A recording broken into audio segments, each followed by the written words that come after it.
အားလုံးပဲမင်္ဂလာပါကျွန်တော်ကခုဆိုလို့ရှိရင်စင်ကာပူကနေပြီးတော့ထိုင်းနိုင်ငံကိုသွားတဲ့အခါမှာလေလက်မှတ်ဘယ်လိုဝယ်လဲဆိုတော့ပတ်သက်ပြီးတော့ပြောပြပေးသွားမှာပဲဖြစ်ပါတယ်။ဒါကစင်ကာပူကနေပြီးတော့ထိုင်းကိုသွားမှဒီလိုပုံစံမျိုးဝယ်တာမဟုတ်ပေါ့နော်။ကိုကမြန်မာနိုင်ငံကပဲမြန်မာနိုင်ငံကနေပြီးတော့ဘယ်နိုင်ငံလေလက်မှတ်ပဲဝယ်စသဖြင့်အခုလိုမျိုးကျွန်တော်တို့ကသက်ဆိုင်ရာပေါ့နော်ဒီဆိုကျွန်တော်ဆိုလို့ရှိရင်အကိုဒါကနေဝယ်မယ်စင်ကာပူ airline ကနေဝယ်မယ် trip.com ကဝယ်မယ် booking.com ကဝယ်မယ်စသဖြင့်ပေါ့နော်ကျွန်တော်ဒါတွေအကုန်လုံးကိုဖွင့်ပြီးတော့မှလင်းလက်မှတ်စင်းညုံတွေကိုနှိုင်းရှင်ပြီးတော့မှကျွန်တော်ကအနည်းဆုံးဖြစ်တာကိုဝယ်မှာပေါ့နော်ဆိုတော့တခြားလည်းအများကြီးရှိပါသေးတယ်ပုံမှန်ပြကျွန်တော် comparison လုပ်ပြီးတော့ဝယ်တာကတော့ Agoda ရှိမယ် trip.com ရှိမယ် booking.com ရှိမယ်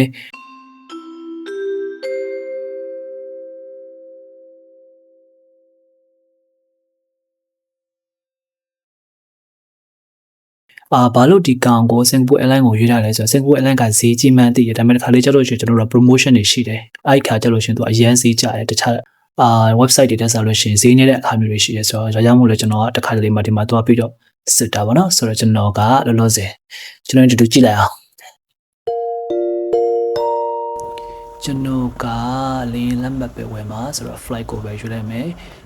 ဆိုတော့ကြည့်လိုက်အောင်နော် flight ကသွားမယ်ဆိုကျွန်တော်တို့ round trip ဝယ်မှာလား one way ဝယ်မှာလားဆိုပြီးကျွန်တော်တို့ရှိရဲဆိုတော့ကျွန်တော်က round trip ပဲတစ်ခါလေးဝယ်မှာပါဆိုတော့ round trip ဝယ်မယ်ဆိုဘယ်ကနေသွားမှာလဲဆိုတော့စင်ကာပူ Changi ကနေပြီးတော့ flying to Bangkok Thailand ပေါ့နော်ဘယ်လေဆိပ်ဖြစ်ဖြစ်အဆင်ပြေတယ်ကျွန်တော်ကဈေး comparison လုပ်မှာဆိုတော့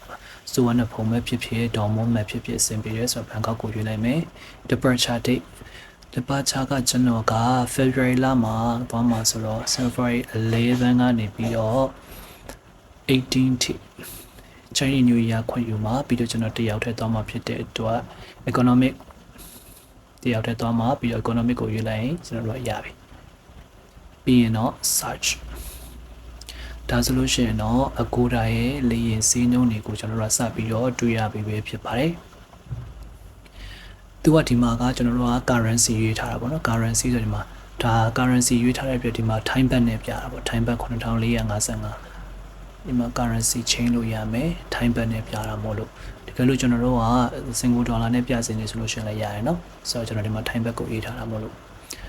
ပြီးရင်တော့ကျွန်တော်သွားမယ့်ရက်ဒီရက်မှာဈေးအနည်းဆုံး cheapest ကိုကြည့်လို့ရမယ် best overall ကြည့်လို့ရမယ် first step အများဆုံးကြည့်လို့ရမယ်စသဖြင့်ကျွန်တော်တို့ကြည့်လို့ရမယ်ဒီဘက်ချက်မှာဆိုတော့ရှင်သူကဘာရှိတာလဲဆိုတော့ direct သွားမှာလားဆိုလို့ကျွန်တော်ကစင်ကာပူကနေပြီးတော့ထိုင်းကို direct သွားလို့လည်းရတယ်ဒါမှမဟုတ်ဆိုလို့ရှိရင်စင်ကာပူကနေမလေးရှားကနေဘန်ကောက်စသဖြင့်အဲ့လိုမျိုး transit နဲ့သွားလို့လည်းရတယ် one stop တို့ two stop တို့ဆိုတော့ဒါမျိုးရဲ့ဈေးသက်တာတဲ့အတိုင်းပဲအလုပ်ရှုပ်တာပေါ့နော်ဆိုတော့ကိုယ်အနေနဲ့ direct ပဲသွားမှာဖြစ်တဲ့ direct ကိုပဲရွေးထားလို့ရတယ်မရွေးလည်းရတယ် direct ကိုရွေးထားလိုက် okay ဒါကျွန်တော်လေလောင်းလိုက်နေတော့ဘယ်လေချောင်းလိုက်မှဖြစ်ဖြစ်ကိုကဈေးသက်တာပြီးတော့အဆင်ပြေမဲ့အချိန်အဆင်ပြေမဲ့ဟာကိုရွေးမှာပေါ့နော်ဆိုတော့အခုသွားမယ့်ရက်က17ကနေ18သွားမှာဘက်အနည်းဆုံးက9100ကဈေးအနည်းဆုံးရှိတယ်ပေါ့နော်ဒါ round trip အသွားပြန်ပေါ့နော်ကျွန်တော်တို့လေလမ်းမဝင်အသွားပြန်ဝင်ရတယ်သွားတစ်လိုက်နဲ့ဝင်လို့မရအောင်သွားတစ်လိုက်နဲ့ဝင်ရဲဆိုတော့ကိုကခုနလိုမျိုးနိုင်ငံတစ်ခုခုမှာကိုကနေထိုင်ခွင့်ရတယ်ဆိုလို့ရှိရင်အပြန်လေလက်မဝယ်စရာမလိုပေါ့နော်ဆိုတော့ဒါလေးပြောမယ်ဆိုလို့ရှိရင်အများကြီးပြန်ရှင်းနေရမယ်ဒီနေ့ကတော့ဒီလေလက်မကိုဘယ်လိုမျိုးဝယ်တာနဲ့ပတ်သက်ပြောပြပေးမှာပဲဖြစ်ပါတယ်ဆိုတော့ဒါ Agoda နဲ့ကျွန်တော်ဈေးကြည့်တာ9194တဲ့ကျွန်တော်အချိန်ကကြတော့ကျွန်တော်တို့ကဒီလက်မဝယ်လို့ရှိရင်ကိုယ့်အတွက်ကတော့အချိန်စင်ပြေတယ်ဆိုလို့ရှိရင်ဈေးအနည်းဆုံးကိုရွေးပေါ့ကျွန်တော်ကြတော့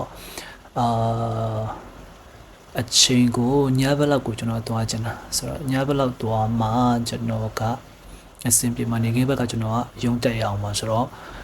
8:40ဆိုရဲလေချောင်းလိုင်းကအဆင်ပြေတယ်ကျွန်တော်လေချောင်းလိုင်းတိတ်မရွေးဘူးအဆင်ပြေတယ်ဆိုတော့8:40ည8:40ဆိုတော့ကျွန်တော်ရုံးက9:00လောက်ပြန်มาဆိုလို့ရှိရင်အဆင်ပြေတယ်စောပြန်မှာလဲဆိုတော့အဆင်ပြေတယ်ဆိုတော့ဒီလေချောင်းလိုင်းကိုကျွန်တော်ကဆက်လက်လုပ်လိုက်အောင်နှုတ်ပြီးတော့လို့ရှိရင်အသွားကရသွားပြီဒါဆိုလို့ရှိရင် departure to Bangkok okay ဒီမှာကကြတော့ဘန်ကောက်ကနေစင်ကာပူကိုပြန်လာမဲ့လေကြောင်းလိုင်းက multiple airlines ဆိုလို့ရှိရင်ဒီကောင် cabin bag okay တခုယူပွားရနော်ပြီးမှကျွန်တော်ထပ်ပြီးတော့ပြောပြမယ်ဒီမှာဆိုရင်ထိုင်းကနေပြီးတော့စင်ကာပူကိုပြန်လာမဲ့ကောင်6:40ဒါဆိုမနေ့အရင်စောတယ် အစောကြီးပြန်လာမယ်ဆိုလို့ရှိရင်တော့ကျွန်တော်0 bat ပေါ့နော်ဒီ900အစောကြီးပြန်လာမယ်ဆိုလို့ရှိရင်တော့ကျွန်တော်ထပ်ပေးစရာမလိုဘူးပေါ့နော်ဒါပေမဲ့ကျွန်တော်အစောကြီးလည်းပြန်မလာခြင်း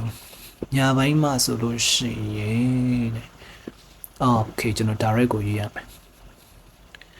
โอเค9နာရီကနေပြီးတော့မနက်9နာရီကနေ10နာရီဆိုပြင်ရောက်မယ်ဆိုတော့ဒါဆိုလည်းကျွန်တော်တို့မစိုးကျွန်တော်စာလုံးမှလည်းနည်းနည်းနေမယ်ဆိုတော့ဒီလေးချောင်းလေးကိုကျွန်တော်ရွေးလိုက်ကော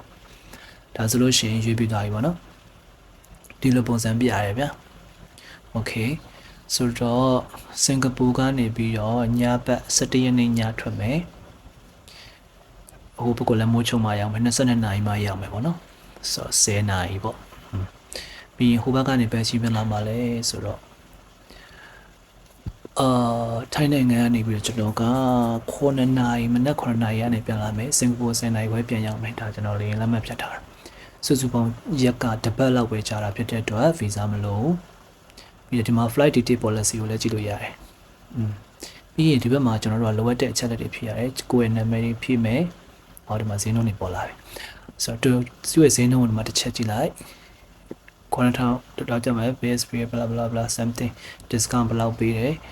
processing ကို free ဆိုတော့9955ဆိုတော့8000ဘတ်8000ဒီပါပဲကုန်မယ်ဒါပေမဲ့တခုရှိတာကကျွန်တော်တို့ကလေလက်မှတ်ရွေးပြီးလို့ရှိရင်ဒီမှာတစ်ချက်ကြည့်နော်ကိုက luggage တွေထည့်ထားသေးလားမထည့်ထားသေးဘူးလားကျွန်တော်တို့ကရွေးလို့ရသေးတယ်အောက်ကိုပဲဆက်ကြည့်လိုက်ပါမယ်โอเคနာမည်လေးဖြည့် next ကိုရဲ့နာမည် first name နဲ့ second name နဲ့ဖြည့် last name ဖြည့် email လေးစာထည့်ပြီးလို့ရှိရင် country region or resident ဒီမှာစင်ကာပူကနေကျွန်တော်တို့တော့မှာဖြစ်တဲ့အတွက်စင်ကာပူကိုထည့်ပြီးဖုန်းနံပါတ်ကိုထည့် passenger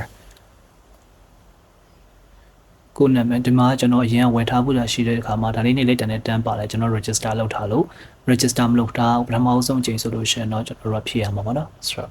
ဖြည့်ထားပြီးသားဆိုတော့ရွေးလိုက်ကြတယ်ကျွန်တော်နာမည်ကြီး first name middle name last name တွေထွက်လာမယ်ပြီးလို့ရှိရင် name မှရေးရတဲ့ထက်မှာလဲ nationality တွေထွက်လာမယ်ပြီးရင်အောက်မှာဒီမှာစပြီကျွန်တော်တို့ဝယ်တဲ့လေယာဉ်လက်မှတ်ကဒီမှာဆိုလို့ရှိရင်luggage ပေါ့နော် check package ပုံမပါဘူးသူက hand carry ပါမယ်ကျွန်တော်တို့ဒီကြောပွေးယူလို့ရမယ်ဒါပဲပါမယ်ဒါပေမဲ့ကျွန်တော်တို့ check package တွေမပါဘူးကျွန်တော်ကလည်းcheck package မလို့ပေါ့နော်ကျွန်တော်အလဲသွားတာဆိုတော့ကျွန်တော် luggage 7kg တောက်ဆိုအဆင်ပြေတယ်ဘာမှလည်းဝယ်မှာမဟုတ်အလဲပဲသွားတာဆိုတော့ကျွန်တော်အတွက်ကထပ်မဝယ်မယ်ဆိုလို့ရှိရင်ဘယ်လောက်ရှိလဲဆိုတော့20kg ရောနောက်ထပ်ဘတ်2000ထပ်ပေးရမယ်ဘာမှမထည့်ဘူးဆိုဘာမှမကုန် 20kg ကိုဘတ်2000 25kg ရော2500 30kg ဆို3800လောက်ဖြစ်သွားပြီဆိုတော့ဒီမှာထပ်ဝယ်မယ်ဆိုလို့ရှိရင်လည်းဝယ်လို့ရတယ်ဆိုတော့ကျွန်တော်ကတော့မလိုအပ်တဲ့အတွက်မဝယ်ဘူးပဲပေါ့နော်ပြီး seat selection choose seat selection ဒီမှာကြည့်လိုက်မယ်ဆိုလို့ရှိရင်ဒီလို cross ပြထားတာတွေကကျွန်တော်တို့ရွေးလို့မရတဲ့ကောင်နေဒီမှာဘာမှမရှိသေးဘူးဆိုတော့ရွေးလို့ရတယ်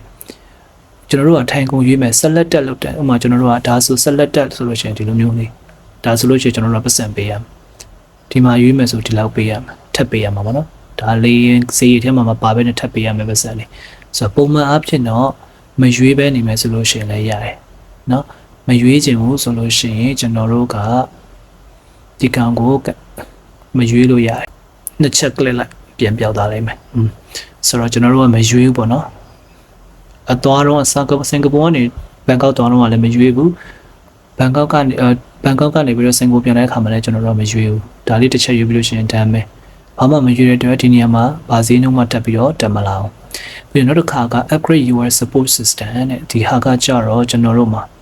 24/7 live support ဒါကတို့ဘက်ကနေ service ပေးတဲ့ကောင်တွေဒါကတော့အကုန်လုံးပေးထားတယ်0 bat เนาะဒီကောင်ဆို0 batတကယ်လို့များ chain service ပေးတဲ့ Agoda fee no chain request the airline fee stay apply ဆိုတော့ဒါတွေကကျတော့ chain request တွေဒါတွေဆိုလို့ရှိရင်ဒီလောက်ထပ်ပေးလိုက်မယ်ဆိုလို့ရှိရင်ကျွန်တော်တို့ကဒါတွေ chain လို့ရတယ် cancel တွေပါလုပ်လို့ရမယ်ကျွန်တော်တို့ကဒီကောင်မရွေးထားမယ်ဆိုလို့ရှိရင်ဘာမှလုပ်လို့မရဘူးပေါ့နော် chain fee တွေပါဘာမှပေးလို့မရအောင်ဆိုတော့ကျွန်တော်တော့တေးကြတာဖြစ်တဲ့အတွက်ဒါကိုပဲယူတယ် select ပေါ့နော်ပြီးရင်ဒီမှာ insurance ဝင်မလားပေါ့နော်ကိုကဘာမှမလုပ်ရဘူးဆိုတော့မဝယ်တော့ပါဘူးပြီးလို့ရှိရင် loss packet protection တွေနဲ့ထပ်ပြီးတော့ဝယ်မလားပေါ့နော်ဝယ်မယ်ဆိုလို့ရှိရင်157ထပ်ပေးရမယ်ဆိုတော့ကိုကဒါလည်းထပ်ပြီးတော့ဝယ်ပြီးမှမဟုတ်ဆို continue to payment မယ်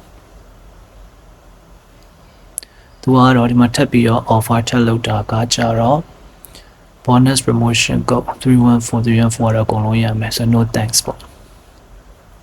အဲဆိုကျွန်တော်တို့ပတ်စံပေးရမယ်အဆင့်ကိုရောက်သွားပြီဒီမှာကျွန်တော်နာမည်တွေပါမယ်ဒီနံပါတ်တွေမှတ်စစ်နာမည်တွေရှင်းအောင်မှတ်စစ်ဒီနေရာမှာအရင်ရေးကြည့်တယ်ပြီးတော့ဒီမှာပြထားတဲ့အချိန်လေးပေါ့နော်ဒီအချိန်တွင်းမှာဝယ်မှဒီဈေးနဲ့ရမှာဒီချိန်တွင်းမဝယ်ဘူးဆိုလို့ရှိရင်ဈေးနှုန်းပြောင်းလဲဖြစ်နိုင်တယ်သူကကျွန်တော်တို့15မိနစ်အချိန်ပေးတယ်ဒီဈေးနဲ့ဝယ်ဖို့ပေါ့နော်9955.16နဲ့ပေးဖို့အတွက်ဆိုတော့ကိုကကြိုက်တဲ့ payment method ကိုရွေးပြီးတာနဲ့ pay now ဆိုတာနဲ့ကျွန်တော်တို့ကလက်မှတ်ရပြီဆိုတော့ဒီတစ်ခုဝယ်တာကကျွန်တော်တို့က9955.16ပတ်ပဲကြပါတယ်စင်ကာပူ airline ကတော့ကျွန်တော်မပြတော့ဘူးကျွန်တော်တိုင်းစင်ကာပူ airline ကကျွန်တော်ရွေးကြည့်ပြီးတော့ဒီခုချိန်မှာ promotion မရှိတဲ့အတွက်ဈေးကြီးနေတယ်နောက်တစ်ခုက trip.com ပေါ့နော် okay trip.com မှာကျွန်တော်တို့ခုနလိုမျိုးပဲရွေးကြည့်တာပေါ့နော် okay ဆိုတော့ဒီမှာကျွန်တော်တို့က flight ကိုနှိပ်မယ် along this time okay return ဝယ်မှာလား one way ပဲလား multi city လားဆိုကျွန်တော်က return ပဲဝယ်မှာစင်ကာပူကနေထွက်မယ်ပြီးရင်ဘန်ကောက်ကိုသွားမယ်အချိန်ကြီးကကြတော့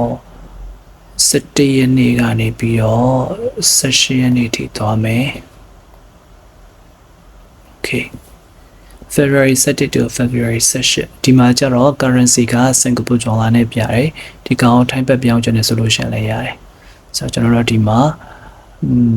ထိုင်းဘတ်စင်ကာပူ currency ကိုပြထားတယ်ထိုင်းဘတ်ဒါဆိုတော့ထိုင်းဘတ်နဲ့ပြမယ်ထိုင်းဘတ်နဲ့ပြမယ်ဆိုရင်တော့ okay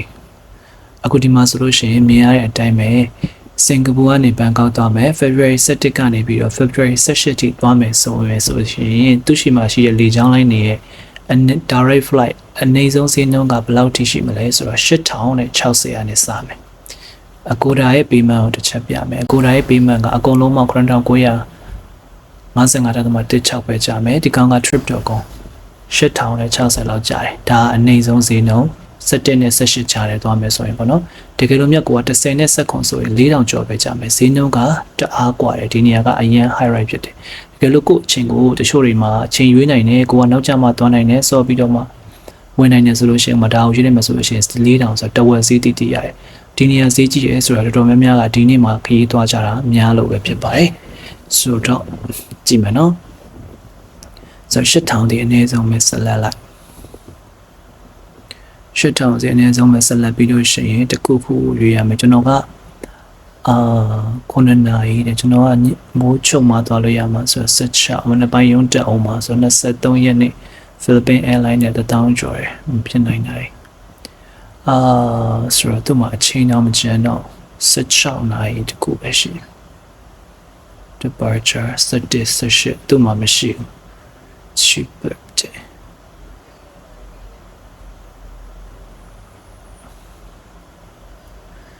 ညာပိုင်းလေရင်တော့သူ့မှာမရှိဘူးရှိတဲ့ကောင်ကလည်းဈေးတော်တော်ကြီးရယ်16ကျော်လောက်ရှိတယ်ဒီကောင်ဆိုလို့ရှိရင်ကျွန်တော်9နာရီသွားမှရမှာ16နာရီလောက်သွားမှရမှာဆိုတော့စင်ပြေးမနေဆိုတော့ကျွန်တော်အနေနဲ့ဒီဟာကိုရွေးလို့မရအောင်ပေါ့နော်ဥပမာ1000ကျော်နဲ့ဆို23နာရီဆိုစင်ပြေးတယ်ဒါပေမဲ့ဒါကိုရွေးလိုက်မယ်ဆိုလို့ရှိရင်လည်းစင်ကာပူကနေတော့မှဘန်ကောက်ဆိုတော့ဘုံကနေစင်ကာပူကိုပြန်မယ်ဒါပေမဲ့သူကဒီမှာဆိုလို့ရှိရင် transfer in Manila ကိုသွားအောင်မှာဘန်ကောက်ကနေမနီလာကမှစင်ကာပူကိုသွားမှာဒီကောင်ဆိုလို့ရှိရင်စင်ကာပူကနေတွန်မောင်းကိုသွားမှာပေါ့နော်ဆိုတော့1000ကျော်လေးပေးရမယ်ပတ်လဲစီရမယ်ဆိုတော့စင်ပြေမနေဆိုတော့တိတ်စင်မပြေဘူးပေါ့နော်ဒါဆိုသွားလို့လုံးဝစင်မပြေဘူးကျွန်တော်အတွက်17နဲ့18ကြားထဲမှာရှိနေတာ8000လောက်ကလည်းစားတယ်သွားမဲ့အချိန်ကြီးကလည်းကျွန်တော်နဲ့စင်မပြေဘူးပြေမဲ့အချိန်ကြီးကြာပြန်တော့လည်းဈေးတွေကအရန်ကိုကြီးနေတယ်ဆိုတော့ဒီနေ့ကကျွန်တော် trip.com ကနေဝယ်လို့လုံးဝအဆင်မပြေတော့ပါဘူးနောက်တစ်ခုသွားမယ် booking okay booking.com ကိုသွားမယ်ဆိုလို့ရှိရင်ကျွန်တော်တို့ကပထမဆုံး flight ကိုရွေးမယ်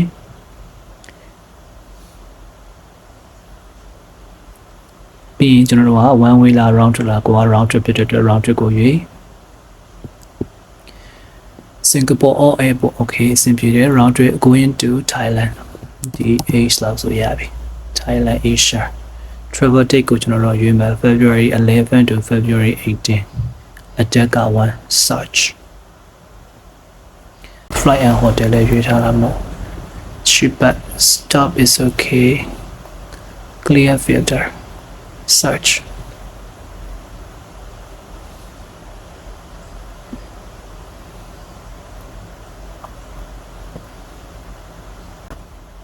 check price search all in my search all flight okay ထွက်လာပြီဒီကောင်ကလည်းစင်ကာပူဒေါ်လာနဲ့ပဲပြထားတယ်ဆိုတော့ time ဘက်ကိုရွေးပြမယ် DHB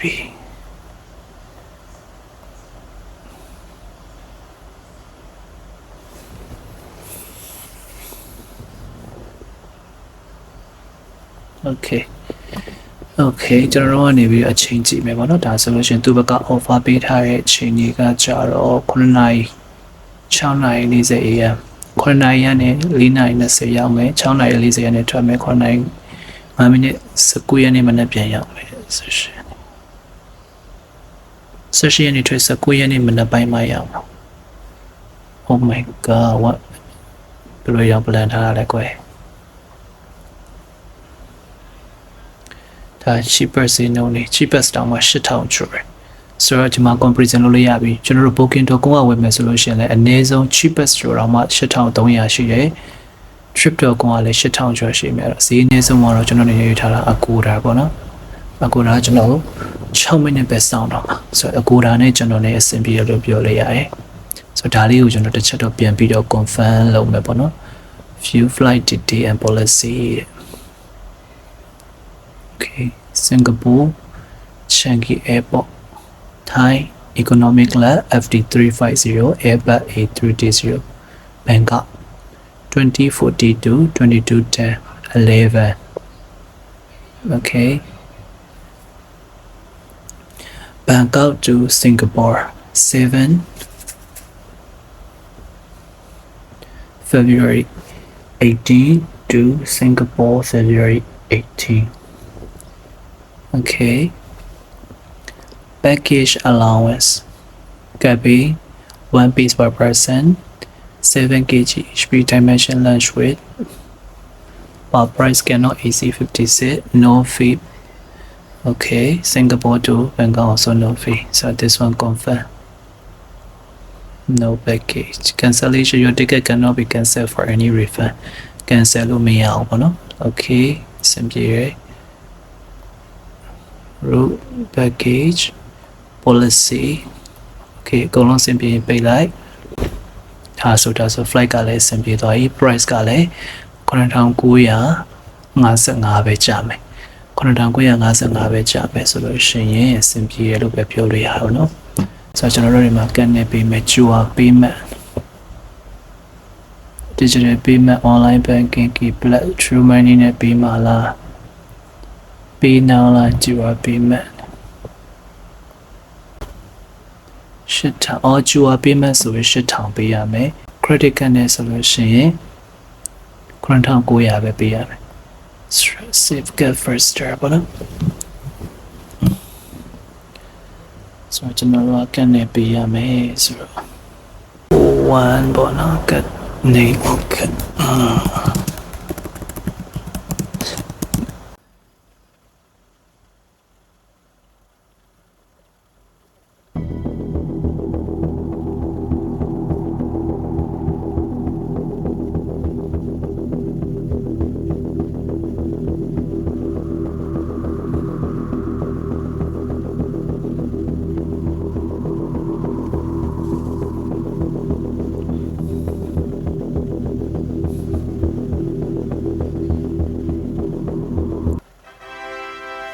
ဆိုတော့ねကျွန်တော်တို့က